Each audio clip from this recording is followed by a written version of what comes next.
सर्वांना क्रांतिकारी जय भीम।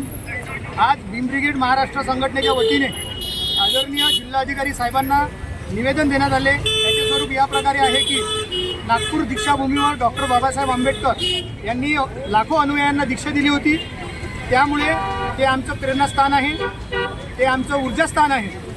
आणि त्या ठिकाणी 26 मेला काँग्रेस पक्षाच्या युवक काँग्रेस पक्षाच्या पदाधिकाऱ्यांनी प्रेस कॉन्फरन्समध्ये दीक्षाभूमीवर सनातनी झेंडा असलेला चिन्ह असलेला भगवा झेंडा लावला आणि डॉक्टर बाबासाहेब आंबेडकरांच्या जो उजवा हात समोर आहे तो डावा हात समोर करून ते छायाचित्र काढून त्याची विटंबना साक्षात केलेली आहे।